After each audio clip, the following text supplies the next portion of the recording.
बहुत समय पहले की बात है। एक सुंदर और घना जंगल था, जहां हर तरह के जानवर शांति से रहते थे। उसी जंगल के किनारे एक शांत और गहरी नदी बहती थी। उस नदी के पास ही एक छोटी सी गुफा में एक चालाक लोमड़ी रहती थी, और पास ही झाड़ियों के बीच एक भोली बतख ने अपना छोटा सा घर बना रखा था। बतख रोज सुबह उठकर नदी में तैरती, मछलियां पकड़ती और पूरे दिन अपनी मस्ती में बिताती।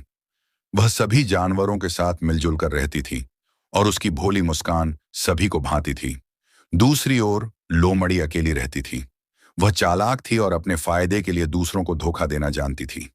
एक दिन लोमड़ी ने नदी के किनारे बतख को देखा।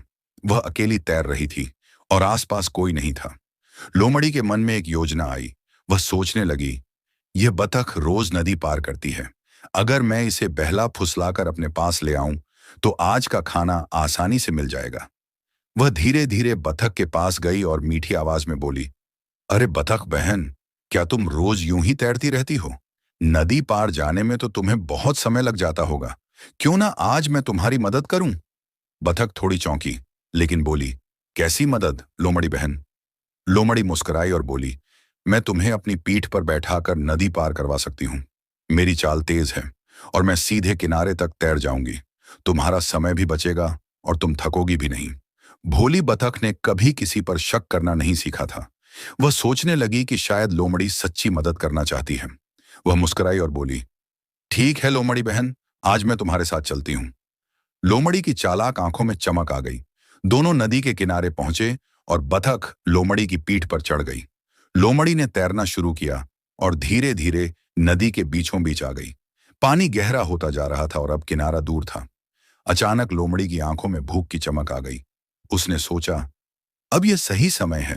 बतख बच नहीं पाएगी, कोई देखने वाला भी नहीं है। वह धीरे से बोली, बतख बहन, क्या तुम्हें डर नहीं लगता कि मैं तुम्हें खा जाऊं?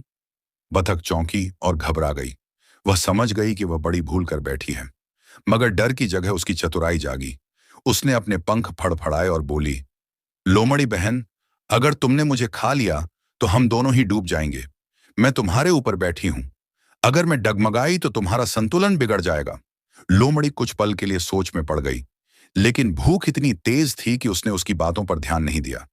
जैसे ही लोमड़ी ने अपना मुंह खोला और बतख की ओर बढ़ी, बतख ने एक जोरदार फड़फड़ाहट के साथ उड़ान भर ली।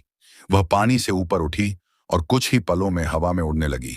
वह सुरक्षित नदी के दूसरे किनारे पहुंच गई और वहीं एक पत्थर पर बैठकर चैन की सांस ली। लोमड़ी का मुंह खुला का खुला रह गया।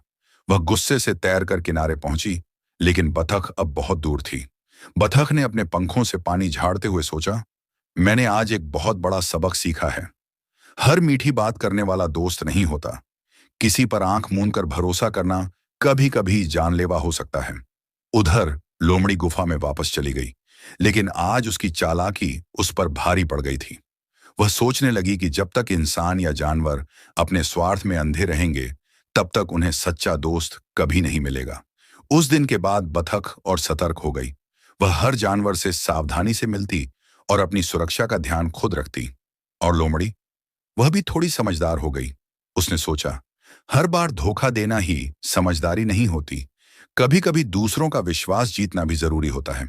नैतिक शिक्षा, हर मीठी बात पर भरोसा मत करो। हर कोई तुम्हारा भला नहीं चाहता। सतर्क रहो और सोच समझकर ही किसी पर विश्वास करो। अगर ये कहानी आपको अच्छा लगा तो हमारे वीडियो को लाइक करो और चैनल को सब्सक्राइब करके हमें थोड़ा सा सपोर्ट करो।